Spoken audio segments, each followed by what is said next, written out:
everybody. I just wanted to get out there saying I'm sorry I've been kind of lacking with my uploads. I'm still going to upload the cheat sheets to all the positions because even if they're during and post-draft, you can still look back at it from your guys' favorite team's draft class and be like, okay, who are these guys I grabbed and does he have any opinions on them and see where he has them graded.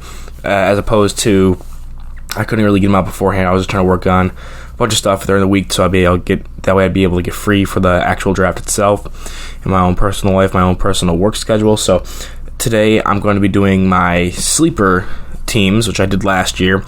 This year is going to be a little different. I changed the schemes a little bit so I can get a few different styles of player out there, as well as I am adding little graphics to show you where I have them graded, where they are on my big board, and compared to where other major outlets that I read myself have them on their big boards. So without further ado, we're going to get right into it. This is the 2022 Sleeper Defense. So first up, we're going to have defensive tackle, and our defensive tackle is going to be Matthew Butler out of Tennessee. He is genuinely one of the most slept-on players in this class, I think, especially because it's such a weak defensive tackle class. I think that he has great burst out of his stance. He's able to shoot gaps well.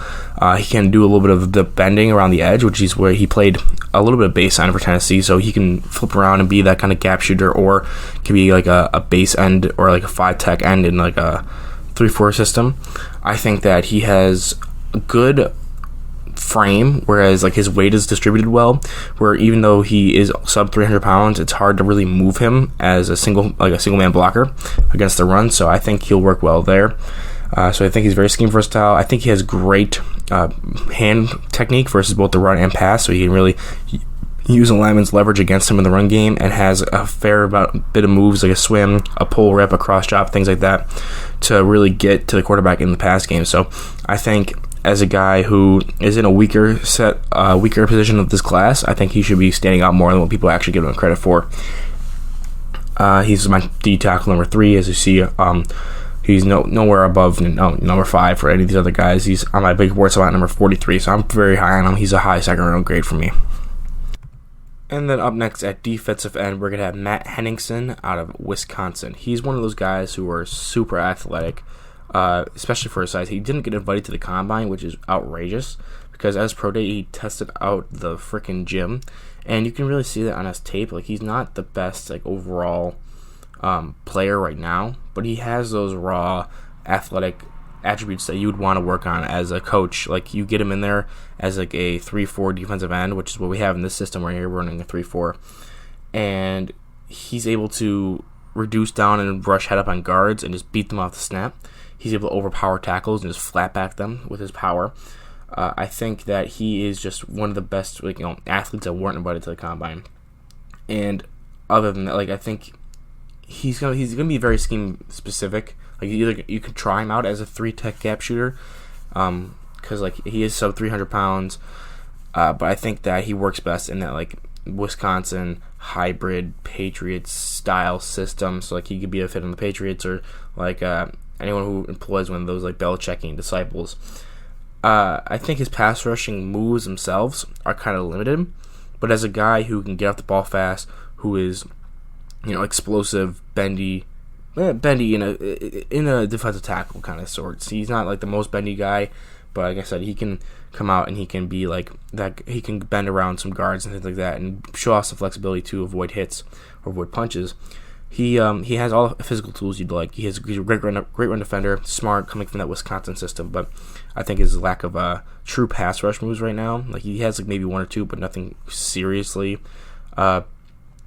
concrete, as in something that's going to get him consistent wins all the time. I think you can work on that with him, and then you'll be able to really harness something and get something that people are really, really not talking about. PFF and Walter Football don't even have him ranked. I think he's phenomenal. He's number 61 on my board, 80 overall grade, G tackle number 4. And then we got to go to the edge rusher spot now from Texas A&M, Michael Clemens. Is it Michael or Michael? I think it's Michael Clemens because it's spelled differently than Michael. Similar to Henningson, I think that Clemens is being slept on as this athletic guy who, even though he's a bit raw with pass rushing moves, I think he's a great run defender by getting off the snap as well as he does. He's a good leader, as in he goes out there and he fires everybody up. His motor isn't the best. If the play's running away from him, he's not going to chase him down, but I didn't knock him that much on that. He does get sucked in a little bit on trick plays, but other than that, like, he's just a physical specimen who had to deal with some injuries at Texas A&M, and he can really get off the ball. He can really move. He's 6'5", 280, I think is his weight, 270. So he shouldn't be able to move for the size he is. So I think that's somebody who sees that height, weight, speed, explosiveness, kind of rare blend. They're going to take a shot on him and take a gamble because he's just that athletic for his size. And if I'm going to take a guy in the late round, I'm going to take a flyer for a guy in the late round. That's what I'm going to do, and I'm going to trust my coaching to bring him up, and hopefully he can stay healthy. So yeah. Draft grade number 74, big board spot number 109, 16th ranked edge I have done this year. So you might think, oh, he's only your 16th ranked edge. He's not really high on your board. Yeah, I mean, because I still know that he's not like a finished product, and he still has a lack of motor and things like that, which can be coached into him. So I still have him higher than, maybe not Walter Football, who has him at 14, but I have him higher in PFF, who has him at 26, and TDN, who has him at 21. So I think I'm relatively higher on him than most people are. And then next up, at our SAM, or strong side linebacker in this 3-4 system, we have Darien Beavers out of Cincinnati. He got some buzz earlier in the season when Cincinnati was really on fire and was beating like Notre Dame and things like that. He was getting some top 50 buzz, but then kind of fell off following that. He's a bigger-bodied kind of linebacker, and I've never been totally off the bandwagon with him. I think he's fallen down from like my linebacker like 3 to linebacker 4, so I mean it's not like a big drop-off. I have him Compton Anthony Barr. I really like, so he's got great length. He's 6'4", 255. He's got great length, and he uses that well when block shedding. He keeps the lineman out of his frame, and I think that he is super good in pass coverage for somebody his size. Like, so usually guys who are that big are usually your pass rushers, which he can blitz really well too. So it's kind of like he's a great third down linebacker in it just itself. But I think he does well with the block shedding to go and affect the run game as well. So I think, yeah, he's a guy who, despite his size, is really good in the pass game. I confident Anthony Barr, who's been really good for the Vikings on third downs, whether it's pass rushing or staying in pass lanes. He's got a surprising amount of picks, which he uses his length to do well with that. I just think that for a guy his size, he should probably be a little bit better at tackling, especially outside of his frame. So that might be something that'll be a bit of a concern, but coaching him up on that shouldn't be a big of an issue. He's graded at an 82 for me.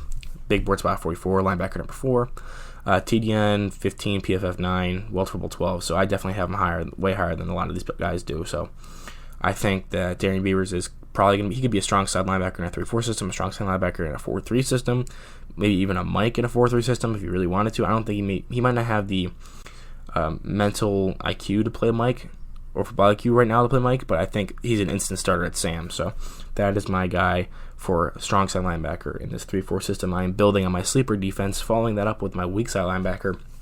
And the single most slept on player in this entire draft class. Shout out to Frank Vogel. I think that's his name on Twitter. I believe so. He's a guy who does another website where he covers the draft. And he was the only other person I really saw that was covering Cam Jones out of Indiana. Some of you may know him from that one game against Cincinnati where he was electric.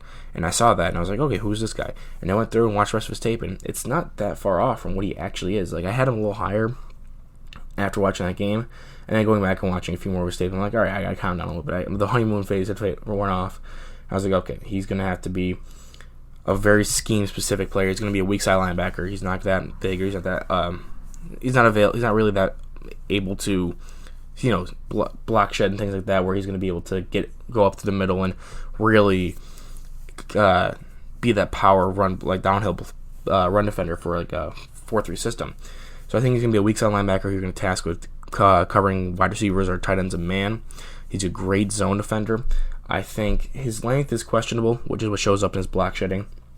His pass coverage is good. I think he can still grow there as well, but he's not like maxed out as pass coverage.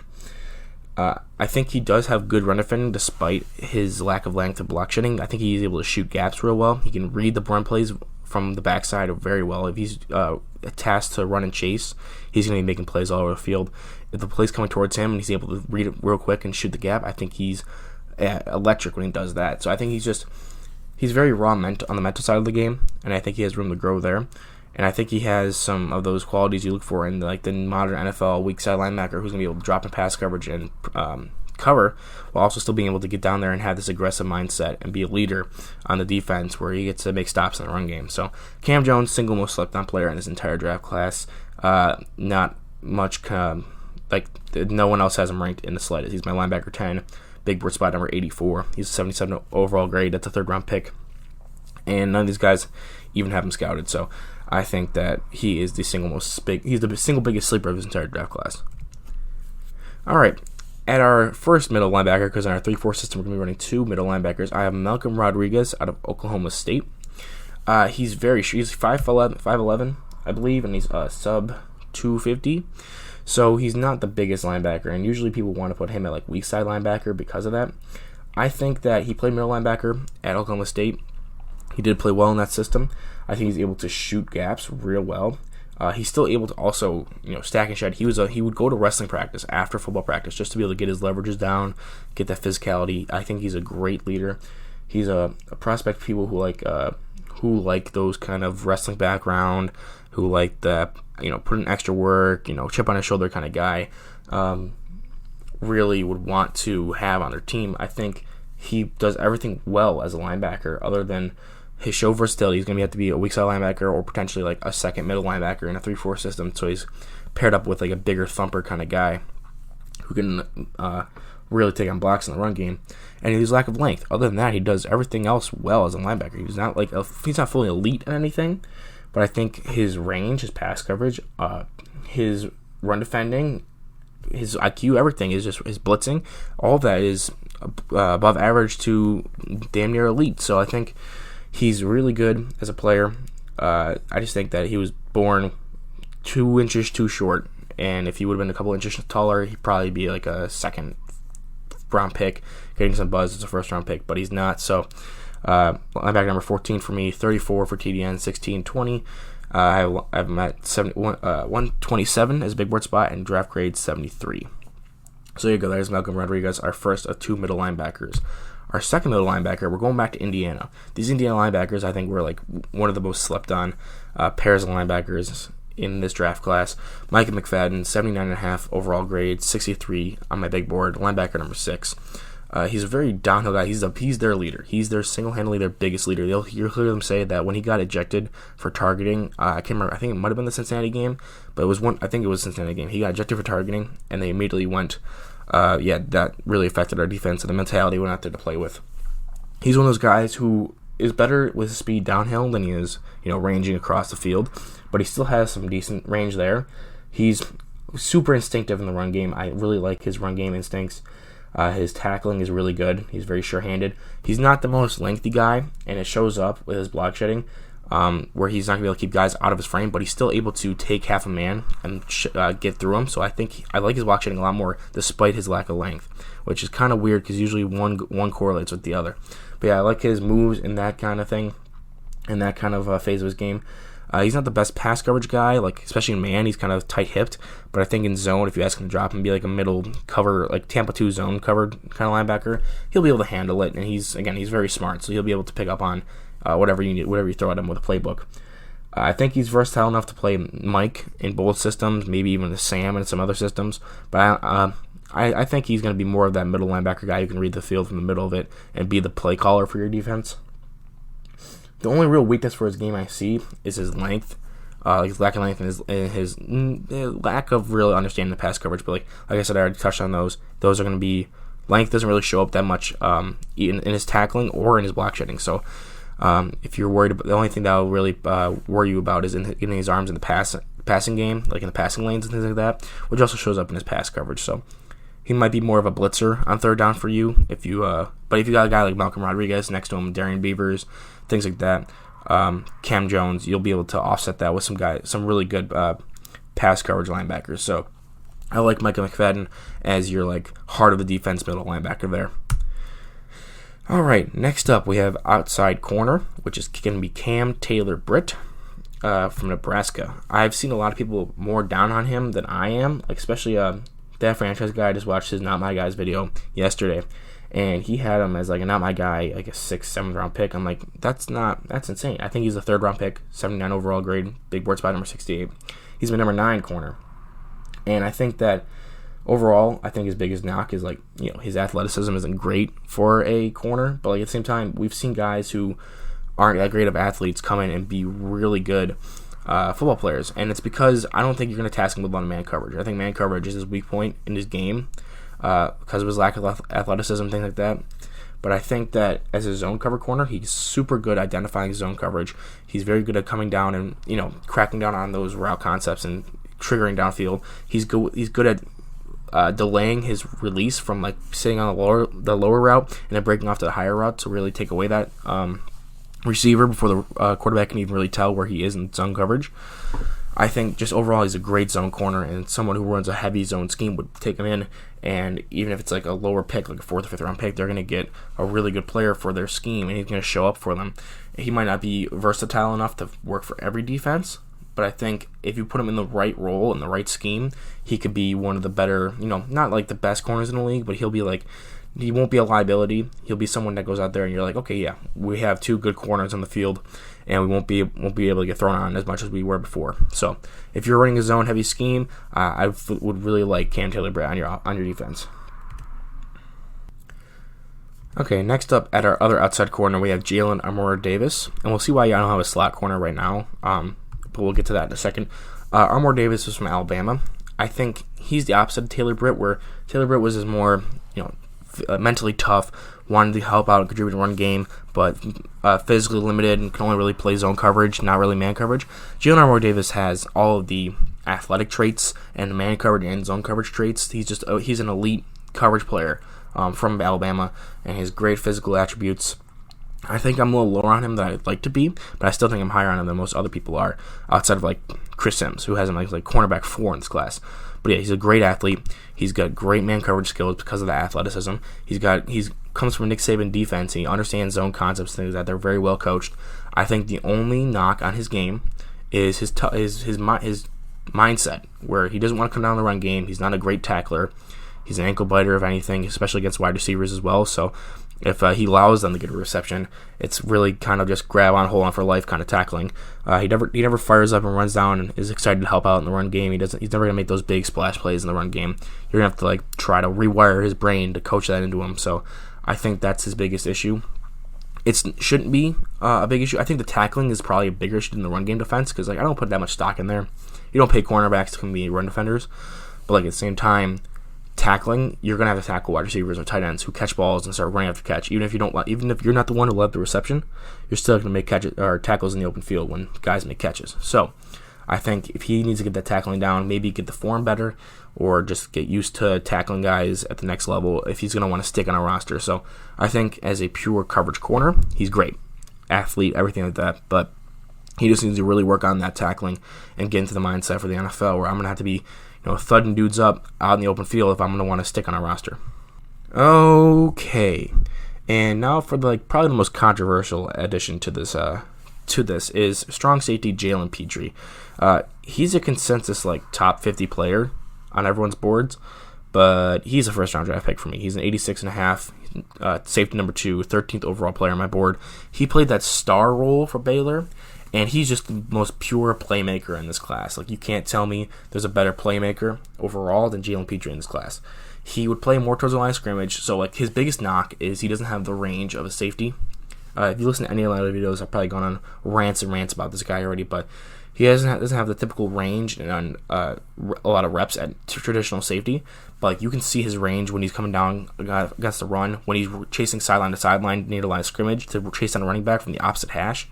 He shows that range you'd want, and even then you could just play him as a split safety or play him as a slot defender, which is what he played a lot at Baylor, and showed those good man coverage skills with that good athleticism. He's quick. He's able to get downfield fast, mirroring a guy. He's a little shorter, but I think his ball skills are really good. He's got really good timing. And yeah, I just think he's a ferocious run defender, good right tackler. He could basically play weak side linebacker if you really want him to, but I think he's a little too small for that. I think as a safety prospect, he's phenomenal. The only thing keeping him back is his lack of traditional safety reps and his size. So that's why he doesn't jump like Kyle Hamilton, that would be crazy. But yeah, Jaylen Petrie as my strong safety / slot corner in this defense and run one high with him down near the line of scrimmage, I think that'd be phenomenal fit. So yeah, Jaylen Petrie, if you don't know about him, Go watch any of my other videos or any videos I have featured on Keel Pro 88's channel. We did a mock draft and I ranted about him for a solid 5-6 minutes. So he's just he's my biggest draft crush in this draft class right now. So Jaylen Petrie, strong safety out of Baylor. And then finally, for our one high free safety, just don't want anybody behind you kind of guy, is Reed Blankenship out of Middle Tennessee. No one really talks about him all that much because he comes from that smaller school, but he's a great athlete, phenomenal athlete. 73.5 grade, 122 on my big board. I have him as safety number 10. TDN actually slightly higher than me on him, with I'm at safety 9, but PFF and World Football don't have him ranked at all. I think he's just a great athlete. He's been suffering with a lot of injuries, so I think that's why he's flying underneath the radar a little bit. I think he needs to really get more reps on the field to really understand coverage, things like that, because he played a lot of split safety at Middle Tennessee. But if you have him as like a deep safety and just task him with, okay, don't want anybody else behind you, I think you can use his speed to just back up, find the ball, go get ball, make plays, or go make the tackle. He's a big hitter. He likes to make those knockout hits, so I think that'll be his kind of game. And yeah, I think just as a pure athlete and a guy who has a lot of room to grow, especially with injury and athleticism wise, I would really want Reed Blankenship as my guy, as my last stop defender. So there is my sleeper defense. We'll go through it again. Matthew Butler, D tackle. Matt Henningson as your base end. Michael Clemens as your bigger bodied edge defender. Darien Beavers as your Sam. Mike Mcfadden at middle linebacker. Malcolm Rodriguez at middle linebacker. Cam Jones at weak side linebacker. Cam Taylor-Britt and Jaylen Moore-Davis at your corners. Jaylen Petrie at strong safety / slot. And Reed Blankenship at free safety. If you like this, I'll be posting offense shortly after I post this one. So stay tuned for that. And I'll see you in the next one. Happy draft day.